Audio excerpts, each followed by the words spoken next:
me was it's my opportunity to record some of my compositions. Everything in life is an opportunity, and it seemed like a good opportunity that I found upon myself, and I wanted to take full advantage of that. My name is Alexander Anderson, and I'm coming out with a jazz CD called Blossom.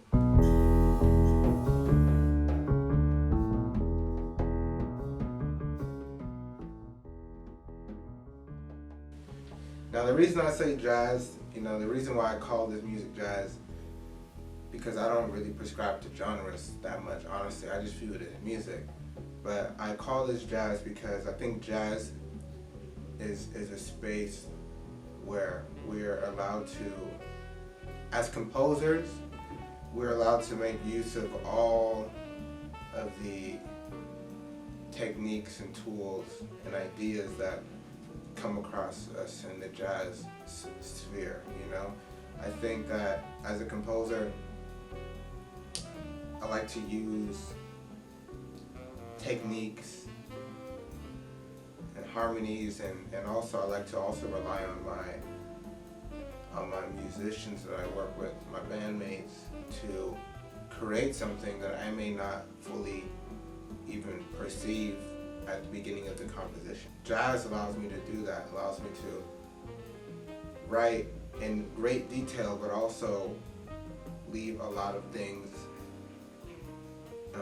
up to interpretation. And I think that's a very powerful device that we have as musicians and as composers, is to use the art of interpretation to create something that we may not even fully perceive in the moment of composition. And so for me, this album is an opportunity to really use a lot of my favorite chords, my favorite voicings, my favorite harmonies, some interesting melodies, and see what we come up with as a group, and see what we can do as a unit, Blossom represents, to me, the growth. It represents my own personal growth, but also just the growth that we go through on our quest to become masters, to become master musicians, to master our instruments, to master ourselves, to master our minds. Blossom represents planting that seed, letting it sprout and grow into a big, strong, and sturdy tree. That's why the first song is Blossom, the last song is Jacaranda, because the album represents a process, a transformation, of evolution. Because I feel that we go through, as musicians or as artists, we go through transformation to realize our potential and to see what we can possibly be, This album for me, it represents the human potential and what we can do when we work together, and what we can do when we create a space to be artistic and to pursue the unknown, which I think is something that is very pertinent in the jazz that I am inspired by, the music I'm inspired by in the jazz sphere. Artists like Herbie Hancock, Wayne Shorter, and obviously, all the descendants of Miles Davis, which I think this album is kind of paying homage to. They all really are fearless into stepping into the unknown, into doing something that hasn't been done before, that they don't even know what's coming next, And so I think that's part of the wonderance that attracts me to this music, and part of what I try to seek out in the musicians I play with is the courage and the bravery to play something that you may not have played before. And I think that we're very fortunate to capture some of that, My favorite tune on the piece is probably, in terms of the composition, is probably this tune I wrote called A Nice Little Waltz. And yeah, this tune, A Nice Little Waltz, I think from a compositional standpoint, it's the most, I don't know, I don't want to compare it to the other compositions, to be honest with you, but I just think that it's the one that I'm most like, I can't believe I wrote it, because it's such a beautiful, it's called A Nice Little Waltz, but it's a very simple melody, but the way I harmonized the melody, and the way we kind of took it in different places, it's one where I think that will stand the test of time. You know, I hope all the songs stand the test of time. Spilt Milk is kind of a more groovy song. You know, I can hear that at jam sessions. That's a good one for jam sessions. You know, Boycott, that's kind of more like serious. It's like setting the tone. You know, it's like we're about to go march on these motherfuckers or some shit. But Boycott's a great tune. They're all great tunes. Jacaranda is a great tune. I mean, the melodies are really nice on this album. You know, I gotta give it up to myself, a little pat on the back that the melodies are pretty good. You know, some of them are a little bit strange, like Monk. It's a little bit strange, but that's like Monk. You know, Monk was a strange guy. But I'm actually really excited just to hear other pianists try to play some of these chords, because I'm always curious as to what other pianists are doing and how they're voicing chords and what techniques they're using. And guitarists too. I like to see how people put chords together, you know, in different ways than me. I think that my compositions are really demanding of the musicians I work with, and I think that there's really only a handful of musicians in the world that could really play my music.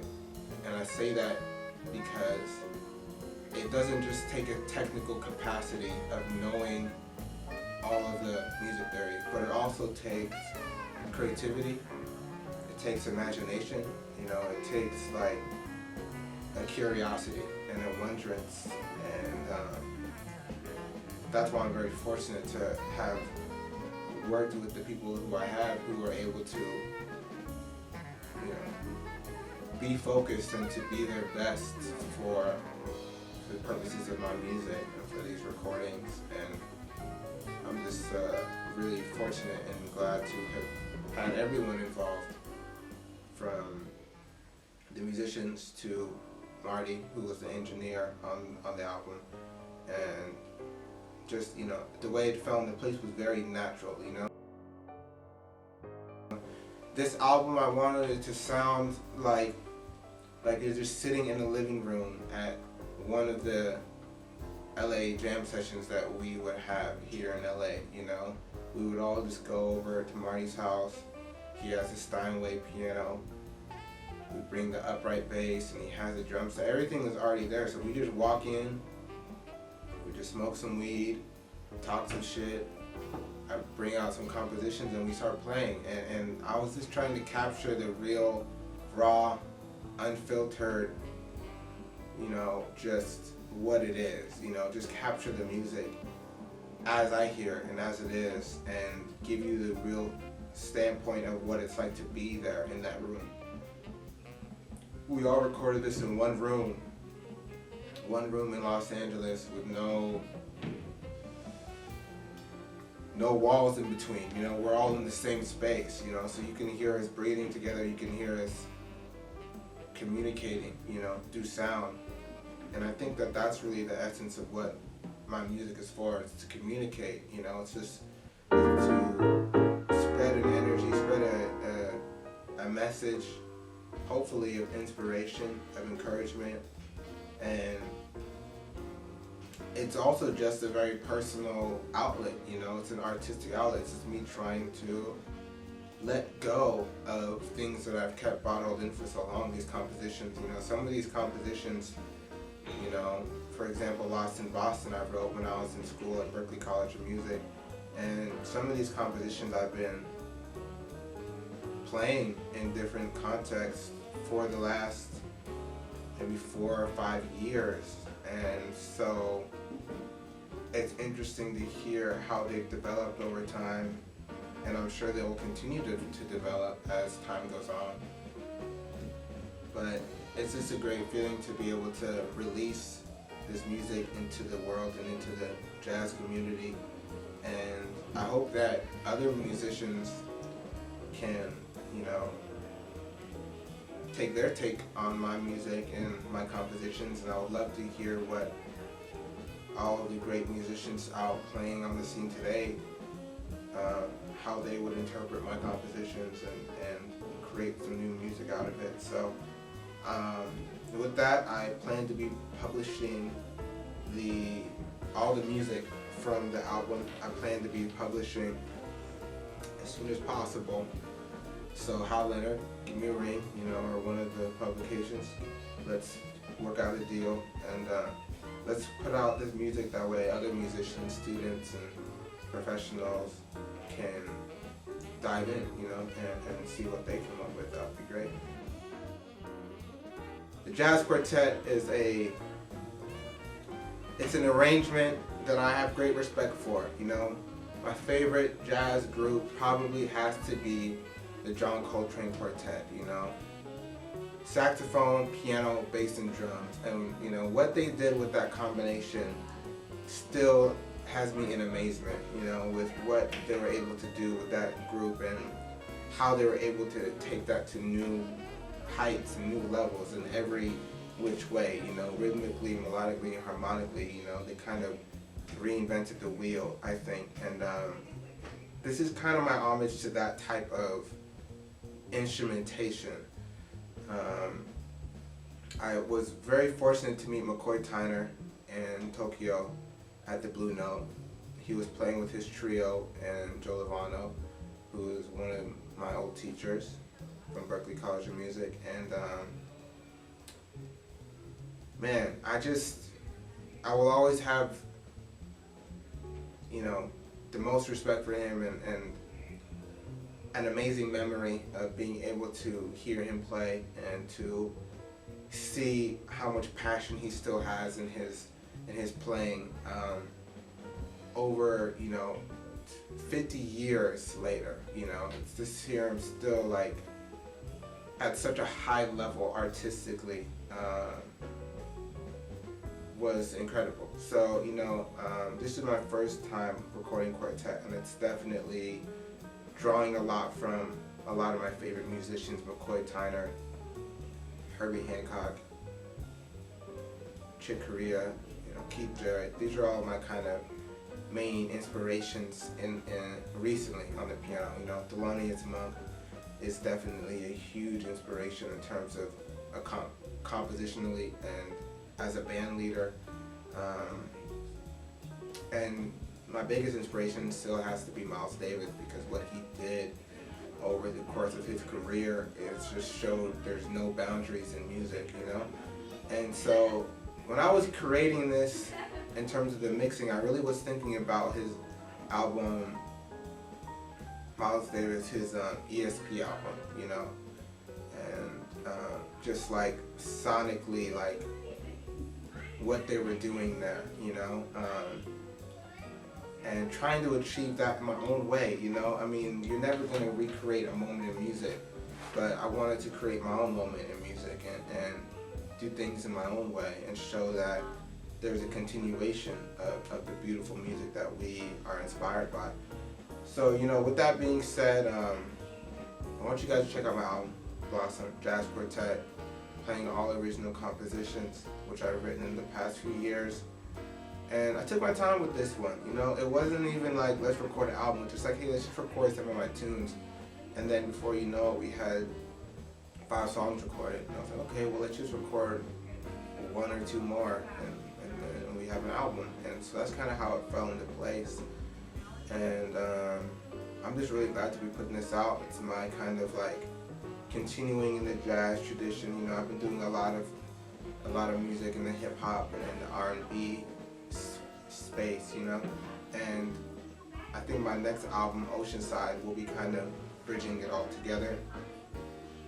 But this album is just really like me, just trying to create beautiful music, acoustic music, getting away from the synthesizers and the 808s and the drum machines, and just returning to just instrumental acoustic compositions. So that's kind of what we're doing on this album, and I'm just really blessed. I'm blessed to be able to create this, to be in this position. I really got to thank Marty Crystal, who, if you guys don't know, check him out, look him up. He's playing saxophone on the record, playing clarinet, playing bass clarinet, and he engineered the album. He was mixing the album with me, and so I gotta give him a lot of credit. You know, he really made this possible. We recorded this at his studio, so you know, without him, this really wouldn't have been possible. I gotta give a shout out to my man Michael Alvidres, who's playing bass on this album, who introduced me to Marty and also introduced me to Fritz Wise, the drummer, on the majority of the album. Fritz Wise is a real humble cat, you know, and a very just grounded musician, and I really like that about him. Every time I see him, it's the same energy, positive, it's consistent. He's a really funny guy, and he's got a great sense of timing and swing. You know, he is cut from that Billy Higgins cloth. That's who we studied with, and so it's great to have one of Billy Higgins' alumni in my quartet. You know, Marty Crystal also is an alumni of amazing, you know, musicians. One of my favorites is Frank Zappa, who Marty Crystal was able to work with.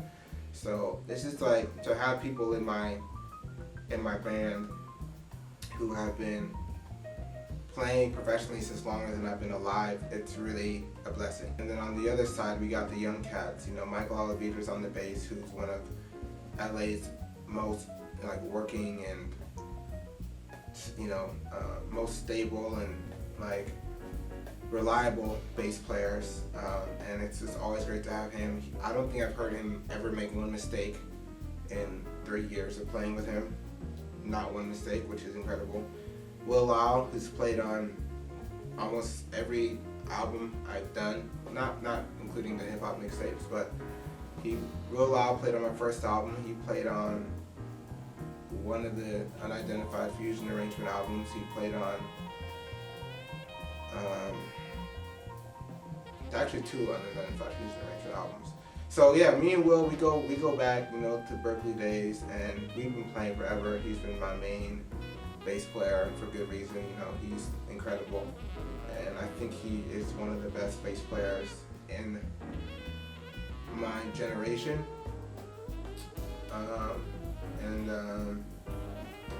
Glad to have him as always.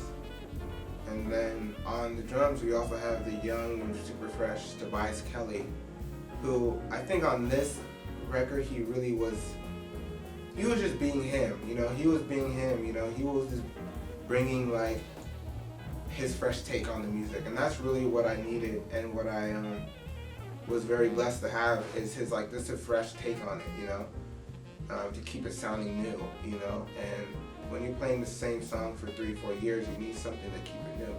So I'm very grateful Tobias was there, you know, and he was sounding like almost like a new Tony Williams or something. He was bringing ideas to the music that were really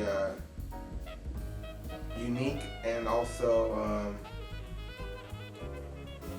just like made the music feel different, you know? It just made it feel different and opened up new doors. I think that's what I'm trying to say. It was like he just brought in such a new perspective that everything was like new again, and that was great to hear. So all in all, I'm super grateful for everyone who was on the album, and yeah, hope we can keep playing, you know, hope we can keep making music. Go check out Blossom. It's out right now on streaming platforms, or out October 4th. And go check it out. Go listen to it. Let me know what you think. Don't let me know what you think. And y'all have a wonderful day. Thanks. Love you.